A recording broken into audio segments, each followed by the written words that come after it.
Which acquisitions will have the biggest impact on their new teams? You want to start or you want me to start? I can start. Well, I'm gonna go with the Clippers first. I think I couldn't choose between Chris Paul and John Collins. Because with John Collins, there's a forward that they've been needing and looking for the last couple of years. Because I feel like Kawhi's at his best when he's playing the three, not the four. Um, so now they finally get a forward that's a good 3 and D athletic, can catch lobs from James. Like I said, he can shoot the three ball. Um, he could defend. So John calling in with Chris Paul is because of his leadership. Um, I think people take that for granted how good of a leader. A lot of people say they don't like Chris Paul, but when you're on his team, he's a great leader. He makes everyone better. He makes everybody's job easier. So I couldn't really choose between them two, so I was just gonna go with both of them. I think those acquisitions are gonna have a big impact on that team. This doesn't go with this is I should have asked this in the Chris Paul segment. When you think of Chris Paul, do you think of him on the Hornets or the Clippers? This is just real quick. Hornets. I think of them on the Hornets. Hornets. Is it crazy to say I think him on the Clippers? Nah, I feel he like has he some really was good so years. I He feel has like some he really was good so years, but great. Like he was really good them years. And those were like his only chances of like getting far. And I think that's why I think of them. But some people say they think of Blake more than Chris Paul and the Clippers. Paul. Mm. But a player, you probably have him later. Lonzo. Yep. I think Lonzo's impact is gonna help a lot. Like he may not be like the scorer of say a Ty Jerome, but I think he's a better defender than Ty Jerome. I think he's a better passer than Ty Jerome. He's definitely a better defender than Ty Jerome. So I think to bring in the defense, the shooting, I think that's gonna help them a lot. And you said it, and a lot of people have said it.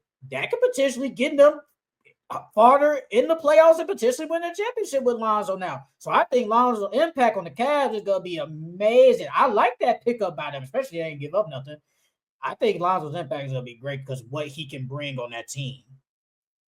The next player I got Colin Sexton. I think Ooh. Colin Sexton is gonna bring that tenacity, that seriousness, that dog mentality to the Hornets.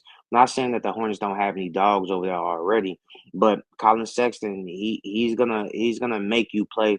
He's gonna make them play defense. He's gonna hold them accountable. I think he's gonna have a big impact on the Hornets. Yeah, because you like the Hornets, but man, you've been on the tear about the Hornets. Yeah. And some dude, I think he likes the Hornets. He retweeted our video like a month ago, bro, and he quoted like what you said. It was on the Hornets, bro. It was on Twitter. He did it on Twitter. Yeah, Man, boy, man, you remember man. when I went on Twitter and I did that whole I added the Hornets to fire Steve Clifford. You hated Steve Boy, Clifford. I tweeted them like 30 times, bro. I'm surprised you and Space Spencer didn't with him. No, no. With Collins, I like it.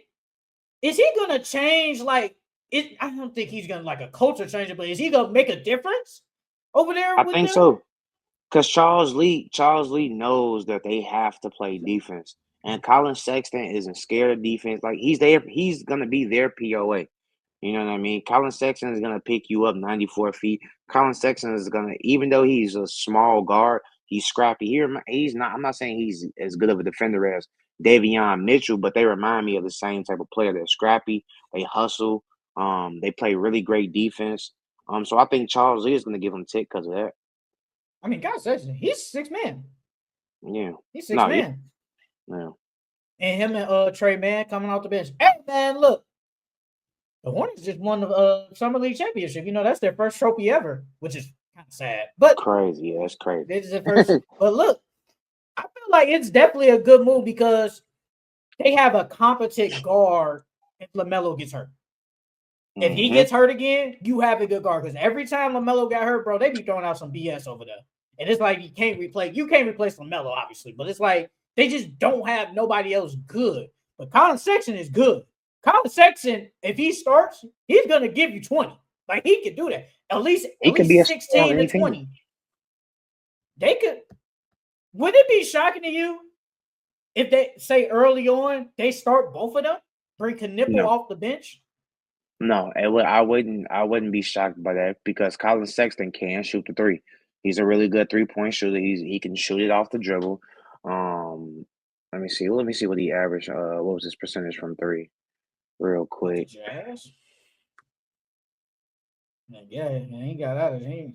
Well, I mean, he went to another bad team, but I On mean, his career, his career average, he's a 38% 3-point shooter. So he can knock the ball. He can knock the three ball down. And he's a really good defender. So I wouldn't be surprised at all if they started him next to LaMelo because he I can like the catch and move. shoot.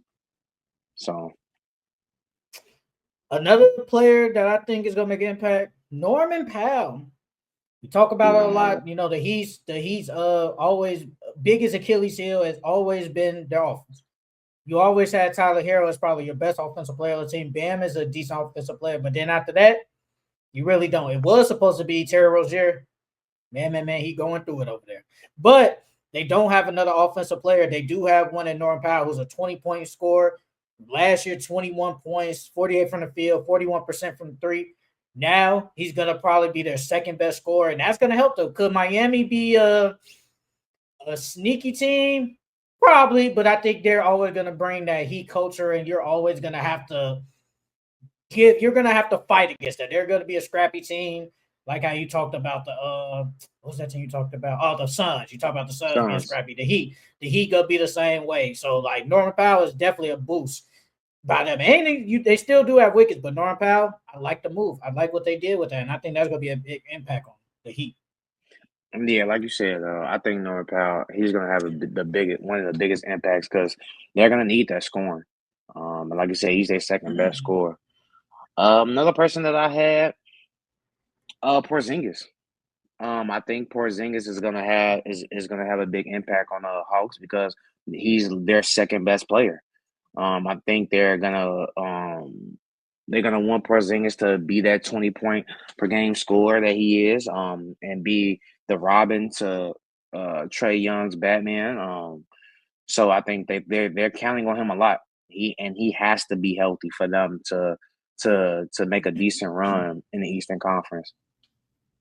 I think when we talked about it, like maybe like a month ago, or at least like a month ago. Do you start him? Because I think that at that time you was like, I think you should start a Kongu. I don't remember. I could be wrong. So do you start him or do you bring him off the bench? Low key, he is their second best player, so you damn near gonna have to start him. But I don't want to bring a Kongu off the bench. A Kongu did his time. You know what I mean? He's been patient and he deserves to start. You know what I mean? So, but you can't sit Jalen Johnson unless you take Zachariah to the bench. I can't. Because now that I look at it, I did say I will. I think Nikhil could start, but I think Zachary. I know Zachariah, but Zachary. I think you need that shooting. You do need the shooting, and he was I a mean, good 3-point shooter last year. He was decent. if they started to be Trey, Dyson Daniels, Jalen Johnson, Porzingis, and then Okongwu. Okongwu That's a shot tall decent line. from the three. Yeah, it is. I wonder what did Okongwu shoot from the three last year. I don't. I think I'm not saying. I don't think it was close to 40%. I think he was around like 32, 33. Yeah, he shot 32. He shot 32 from the three last year. I mean, you got and then Jalen Johnson, they can hit threes. But your only knockdown shooters is really Trey and Porzingis if you decide to start Porzingis at the four. Zachary shot 35 for the three. So it's It's like, okay. yeah, Yeah. that's okay. But I feel like Porzingis needs to start because of that shooting. He's probably damn near their best 3-point shooter besides Trey. He's a better defender though than a Congo. I would say that. I think he's a Porzingis. better. I think he's a better shot blocker. I think Okongwu can switch on the guards better than Porzingis can, and switch on. I think Okongwu can switch 1 through 5.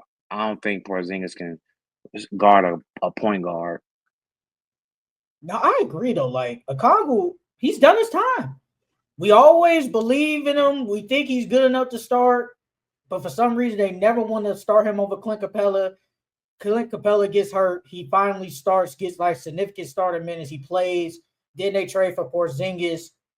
But I feel like with sports politics, Porzingis is trading 30 is he's getting paid like $30 million. I feel like you can't bring a $30 million player off the bench. Off the I feel like bench. Yeah. you have to start him.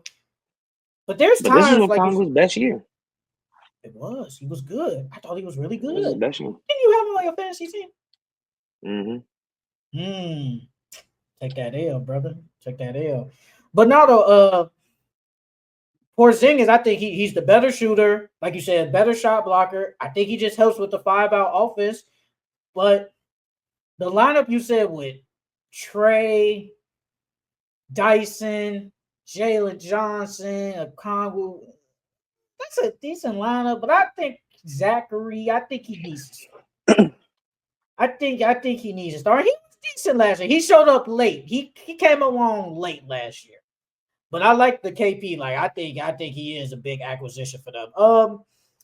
Another guy that I have, Karis LeVert. I think Karis LeVert on the Pistons. I think I think that was really a good pickup. I think that's gonna help them, especially when you lose Dennis Schroeder. Instant bucket off the bench. Could give you close to 20 points. Another ball handler off the bench. He's gonna bring a lot to that Pistons team, man. I know they lost when they lost Dennis Schroeder, and I think you said you wanted him to resign back.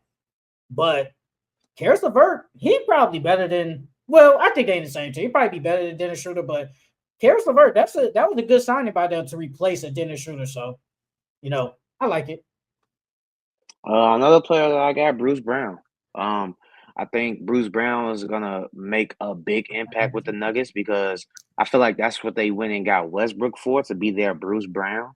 But yeah, we've seen what Bruce Brown done on the Nuggets before. I think he's gonna have that same impact. They both missed each other.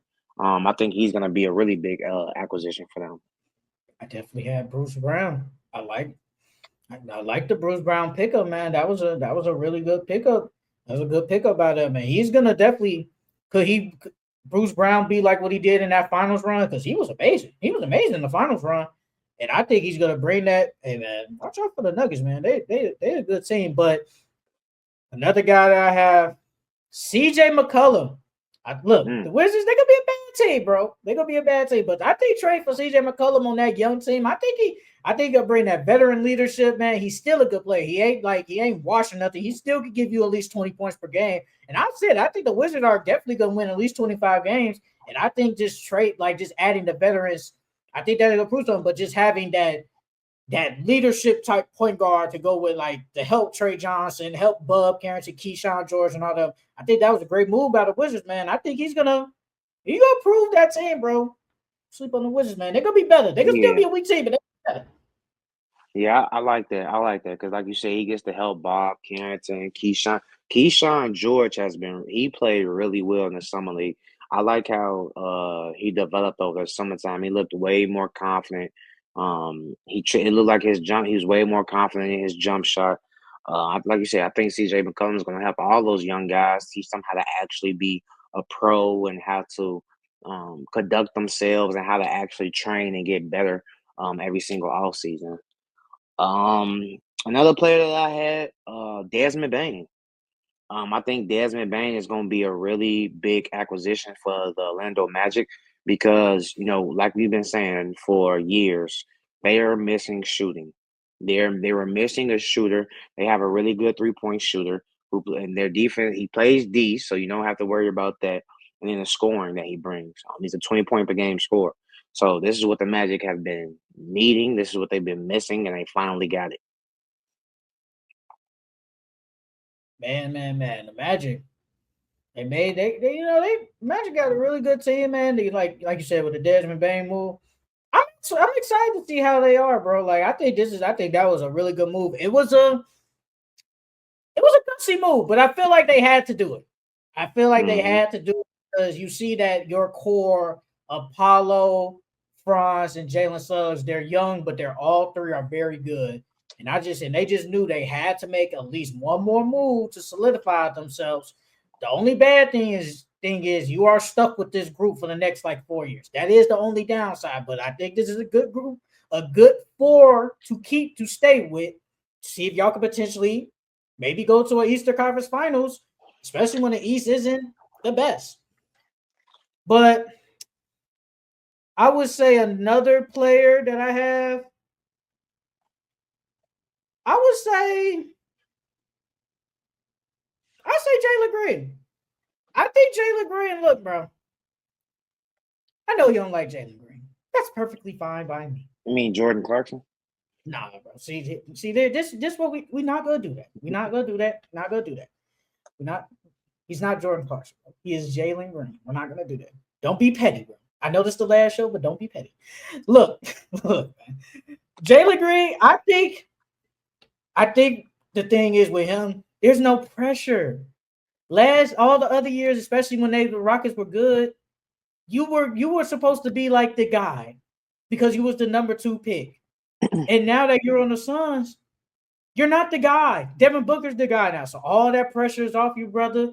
All you have to do is go out there and just play your game of basketball and just score. And there's no pressure. Like if they were supposed to play, basically like win a title or something, be different. But nobody expects them to win a title. All you have to do is go out there and play your game. So I think having a guy with no pressure on them who is a good scorer, I think he can help the Suns to a degree. Are they gonna be like they was the year before winning 4 some games? No, but I just think he's going to play better because he could play his style of basketball with just no pressure. So I think Jalen Green is gonna make an impact on the Suns. Go hate. Hey, say something. Hey. I was gonna say, what does he average this year? What is he averaging? Ooh. Last year he averaged 21. He averaged 21, 3, and 4 last year. And he shot 35 from 3. I can see Jalen Green giving me like 23, 24. I can see it. I think he can do it. Like, bro, it's like we expected. It's like I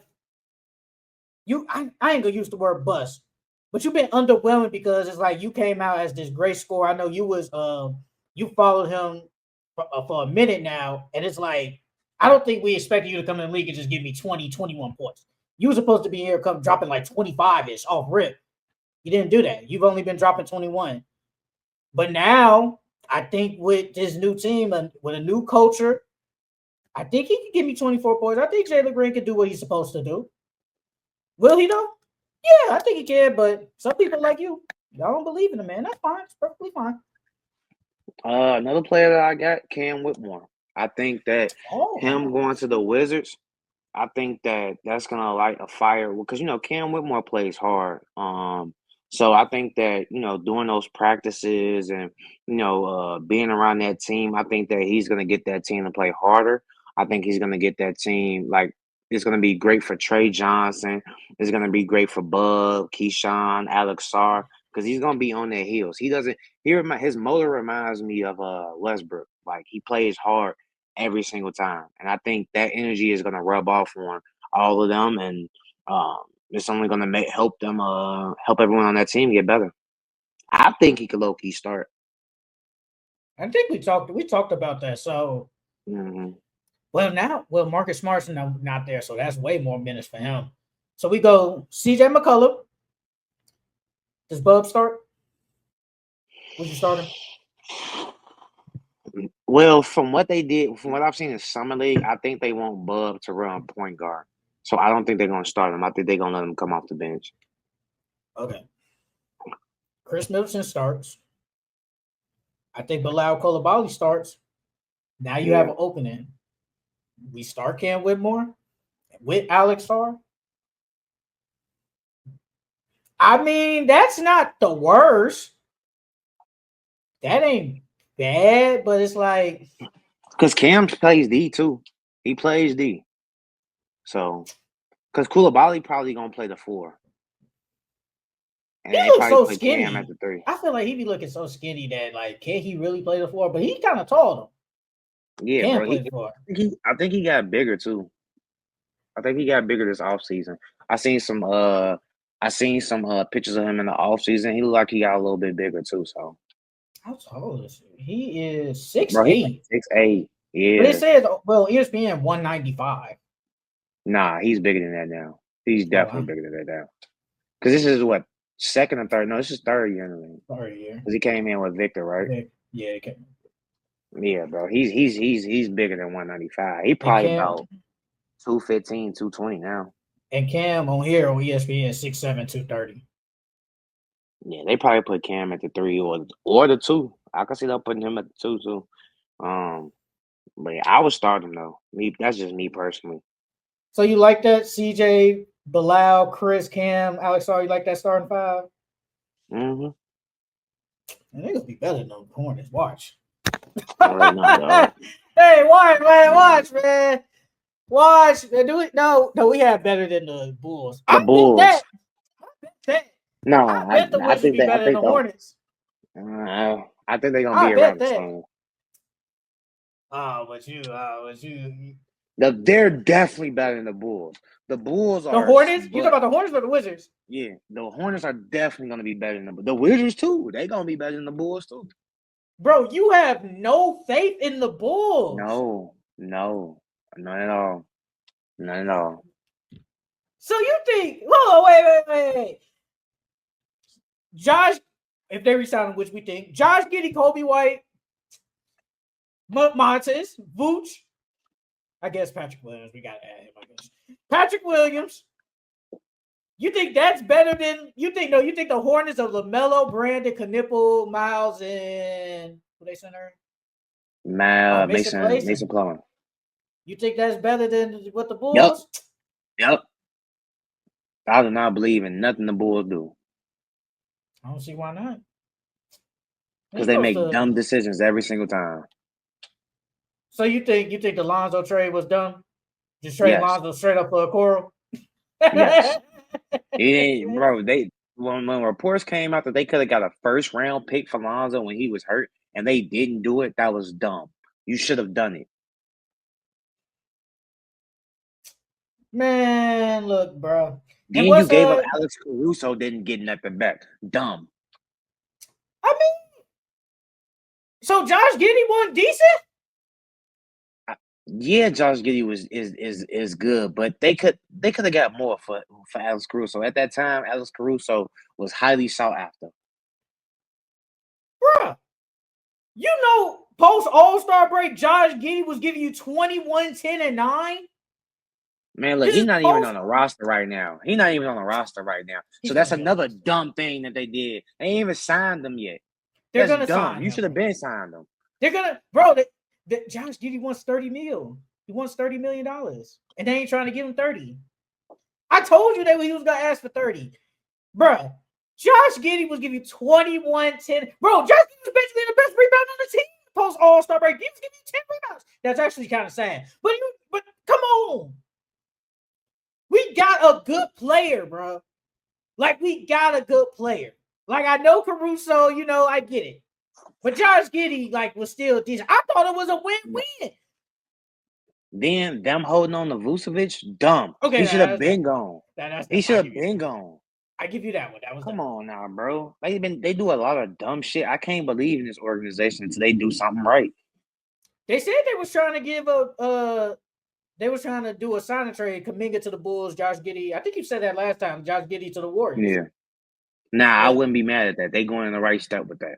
Because I like Kuminga. I believe in Kuminga. But if we get Kuminga, we already have forwards. We have Montes. We just drafted what's his name. Why do we have Patrick Williams? Why do we have all these forwards? I think they trying to do that. What team is? I think they trying to do what the Hawks did, bro.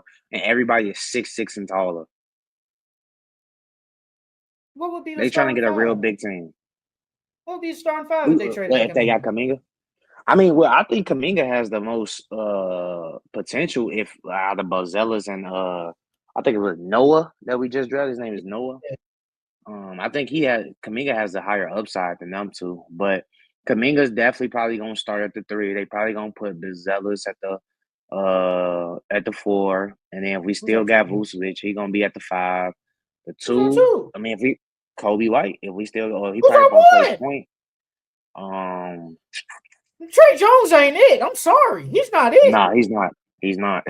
He's decent. He's a good backup. But a starter. Actually, Kevin Herter. Need that 3-point shooting. So you took a lineup of Kobe White, Kevin Herter, Kuminga, Buzelis, and Vucevic. That still ain't it. I'm just glad that we got Kuminga because Kuminga got high upside, but that still ain't it.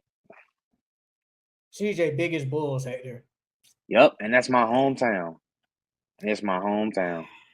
Bro, I ain't been a fan of the Bulls since D Rose left, bro.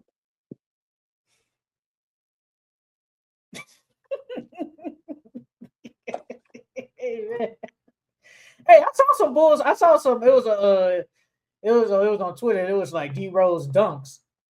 I was like, is D Rose best dunk the one when he dunked on Gordon Dragic? Is that his best dunk? Yeah, I think that is because he hit his head. It was chest to chest. It was that was nasty. That was one of his nastiest dunks. Either that or the one was it on Joel Anthony or the folks they showed that dunk too. Yeah, that one was pretty nasty. I thought it was another dunk. I don't think they showed it. I think it was Luol Deng. He threw him a lob, but he jumped high. He caught it with one hand, and he jumped high as hell. Man, besides Michael Jordan, is he the best Bull ever? Besides Michael Jordan, is he the best Bull ever? Is he the second best Bull ever? Or would you get that to Scotty? Wait, are we going off just the players? Or are we going off like just the biggest impact of like Chicago, like the Chicago Bulls? Well, we're going off impact. He's definitely the second best because he brought hope back to the city. I agree. But with just the players. You probably got to give it to Scotty. You probably got to. But he definitely top 5 for sure.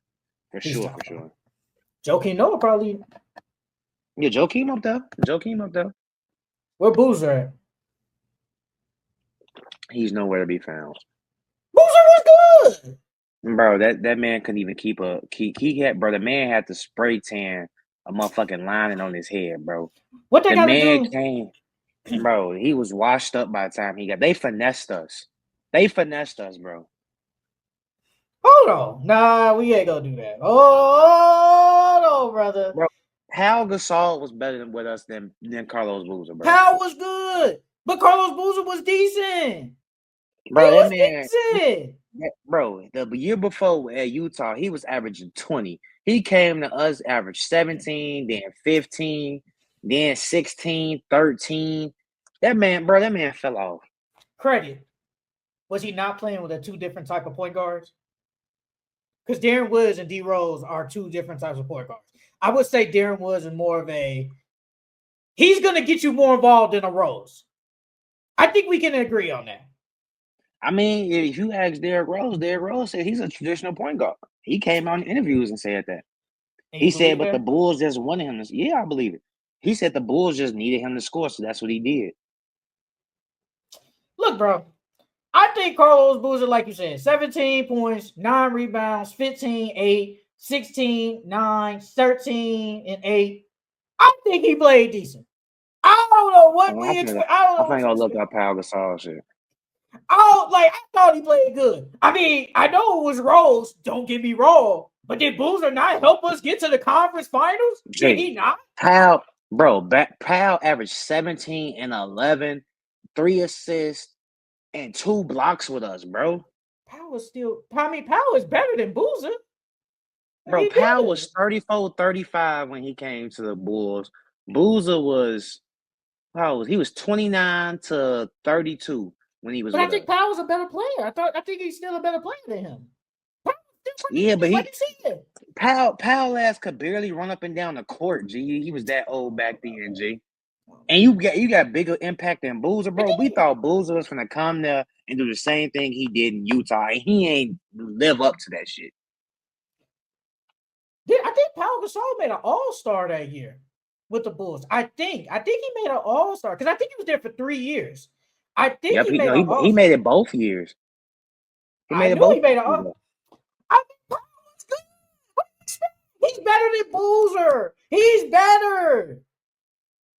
Like, he's a better player, bro. Man, Carlos Boozer was playing with Darren Williams, bro. That is a totally different type of point guard than playing with Derrick Rose. Especially a Rose basically at his peak. Like that's just And two different players. low key, that's why we got finesse. Because Darren Williams made him look good. And then when he got to the Bulls, we actually saw the real Carlos Boozer.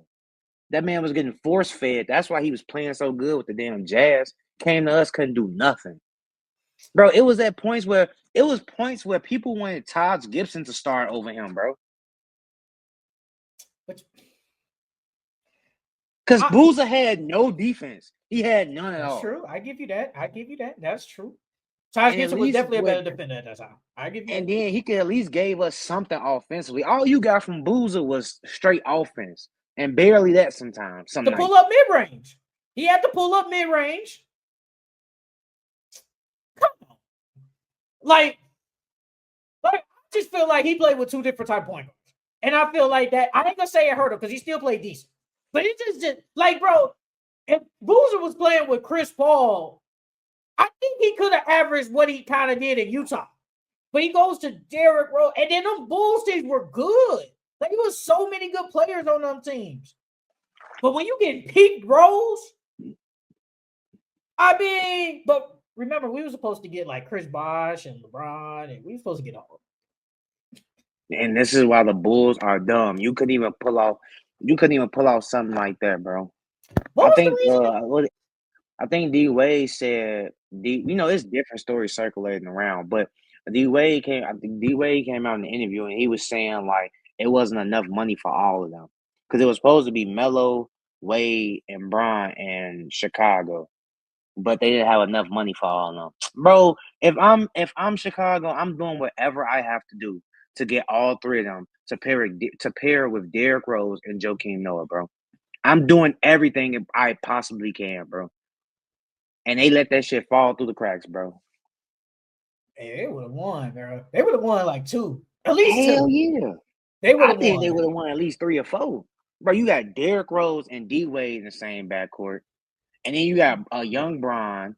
And then if Melo or Chris Bosh came, you got them paired with Joakim Noah, bro. It would have been no holes in that starting five. You probably wouldn't have no bench, but it would have been no holes in that starting five, bro. I ain't gonna lie. I think they would have ran through. They was running through the East, but they would have ran through because the Bulls, the Celtics don't really like the East comps, like really though. And the Knicks for a couple of years when Melo was there, the Pacers, my bad, the Pacers, but they would have ran through those teams. They would have ran through them. Like I don't think Derrick Rose, D Wade, Bron, Chris Bosh, or Melo and Joakim. Huh. I would have told Luol Deng bye-bye. He would have to go bye-bye. We wasn't getting Pete Rose though. That wouldn't have happened. It wasn't. That's cool. That's cool. Chicago would have been winning. Chicago would have been winning. Come on now. LeBron and Rose, they would have been the 1-2 though. Wade probably would have been 3. Melo, I don't know what he gonna do, or Chris Bosh. They would have been 4 though. But we would have had LeBron, peak Bron in Chicago. I ain't gonna lie. If he would have won 2 rings, they would have made that man a statue. They would have. He still wouldn't have been. They still wouldn't have put him close to Jordan though. Of course not. They wouldn't do that. Jordan won 6. Of course not. Of course not. But don't be a hater, bro. Believe. Give them some credit. Believe, brother. Man, believe. until they show me some, I ain't believing in nothing. They ain't showed me shit for the last 6 years, bro. The best thing they did was that Lonzo thing. That Lonzo got hurt and it went downhill from there. Everybody remembers the conference finals when Taj Gibson dunked on Wade. After that, man. It went downhill since. It went downhill. But honestly, I really don't got no other players unless you got some. I got 2 more players. DeAndre Ayton and Kevin Durant. DeAndre Ayton. This is a new scenery for him. He didn't like being in Portland. He has a bad stigma on his name. But now he's in Los Angeles. And we need a big. If he can rebound like he did in Portland and he can just give us 12 to 15 a night, I think that'd be really huge for us because we missed the center. and now we got one. I think that his impact can determine the course of how the Lakers are going to play for the season. If he's playing well, then I feel like the Lakers will be playing well. If he's playing at a high level, I feel like the Lakers can, they could do some damage and make some noise in the playoffs if he's playing at a high level. And then Kevin Durant. Obviously, we've all said it, and we've all know that if they would have had Kevin Durant last year in the playoffs, they probably would have went farther. And they really didn't give up nothing to get KD. They still got that depth. So I think that KD's impact will be really good because now this is his chance to not only boost his legacy and win with the Rockets, but also get these young guys to show them what winning actually looks like. Even though they did win and make the playoffs last year, but it's totally different now that you got Kevin Durant. James Steele, welcome, brother. I think it's the first time I see you in the chat, but welcome, brother. Bulls need a full reset from top to bottom. Brother, they don't do that. Keep Bulls zealous and blow it up. Bro, look, man. The Bulls, the Chicago Bulls fans will be okay if they just tell us, look, guys, we're gonna rebuild. We're gonna rebuild. And it's gonna take a minute, but we're gonna rebuild. I think we're cool with that. But the fact is, we see that y'all need to rebuild, but y'all keep saying, we like to be competitive. We're gonna be competitive. What the fuck is we doing? Like, we want to be competitive. We like to be mid or below mid and just make play-in. That's what they've been doing the past 3 years. They just like to be in the play-in. And that's not smart. They should have been blew it up. Bro, I think I ain't gonna lie. I would have said, let me see. I say 3 years ago they should have blew it up. No, actually, the year before last year they should have did it. When DeMar was still there. When DeMar was still there? Okay. Yeah. Right before he signs with the Kings that year, they should have did it. They should have blew it up. They should have traded Zach LaVine. They should have traded Nikola Vucevic. They probably should have traded DeMar DeRozan. I think they did sign and trade, but didn't really get nothing back. I think they got back their own draft pick. Something like that. But they should have did it that year. That's the year they should have blew it up. That's winning. Especially when you see Lonzo ain't coming back really at no time soon. Really don't know how he is. Yes, you should have blew it up right then and there. They chose not to. They chose to try to be competitive and get smacked. James, what's up, big dog? I was gonna say I agree. I think that's exactly when they should have. That year, I would have gave Lonzo 1 year to get healthy. Once they realized Lonzo's gonna be out another year, like you said, they should have blown it up, bro. Because you wasn't going nowhere. But those are only two players that I had.